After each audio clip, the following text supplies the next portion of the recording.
Hello, my name is Alex from Swoosh English, and in this video I'll be focusing on one of my OET blog articles. This focuses on speaking and effective communication. So in this lesson, we will be focusing on the communication criteria for the OET speaking exam.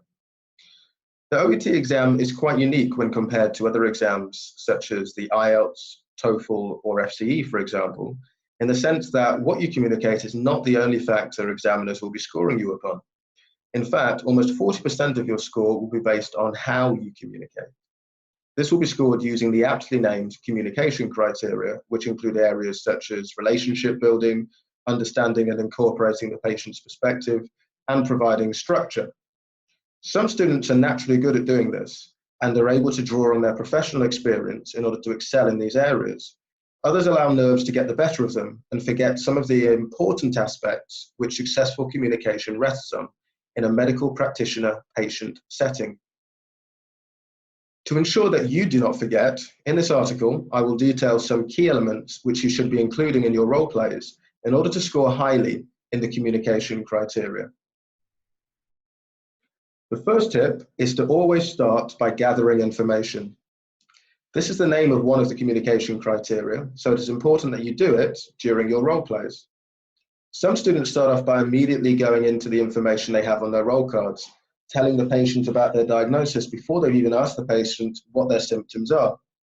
If you do this, it becomes difficult to demonstrate that you are meeting the information gathering criterion. You also deprive yourself of the strongest possibility of being able to understand and incorporate the patient's perspective, another aforementioned criterion. So, gather information at the beginning in order to show that you are meeting these criteria. The next tip is to ask open questions. It's very easy to ask closed questions, which merit a yes or no answer or a very short response. But asking open questions is very important because when gathering information from your patient, you need to ask patients more than just yes or no questions. Just asking yes or no questions does not give the patient a proper opportunity to express their view, and you're not going to be able to gather a wide range of information either. Instead, really allow the patient to express themselves by asking some open questions. So for example, instead of asking, have you been suffering with headaches, try asking instead, what symptoms have you been experiencing? That way you'll find out if the patient has been experiencing headaches, but you'll also find out about any other symptoms the patient's had, which you may not have been aware of. That information can then be used when advising the patient and making a prognosis. So you're now showing you understand and are incorporating the patient's perspective. Tip 3, show that you care. Empathy is naturally a fundamental emotion which you must show as a medical practitioner, and examiners want to see evidence of this emotion during the exam. One way you miss the opportunity to do this is if you remain silent as your patient is speaking. Nothing is more disconcerting than having a conversation with someone who doesn't show that they are listening. At the same time, you don't want to get into the habit of interrupting your patient as he or she is speaking. Instead, you can show empathy in simple, non-intrusive ways by using phrases such as, right, oh dear, of course, I understand. As the patient is telling you about their symptoms and concerns, you are giving this sort of response in order to show that you are actively listening to what the patient is saying.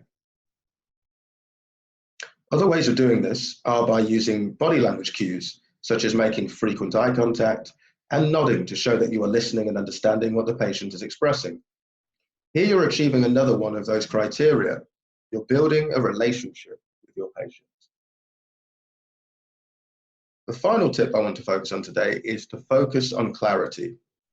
Obviously, the entirety of the exchange cannot just be you listening to your patient.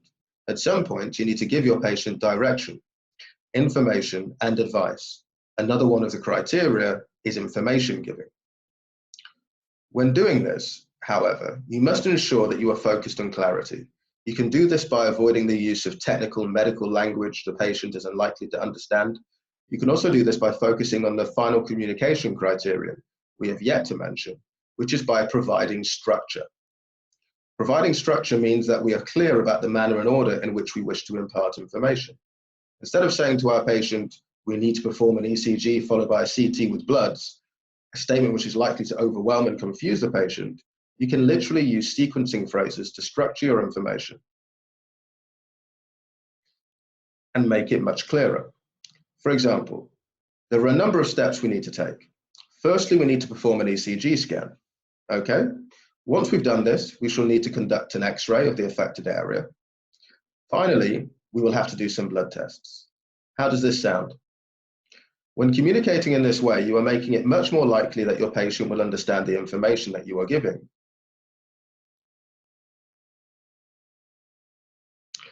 And you are also giving the patient an opportunity to intervene if he or she doesn't understand. So, there we are, all 5 communication criteria incorporated into 4 tips.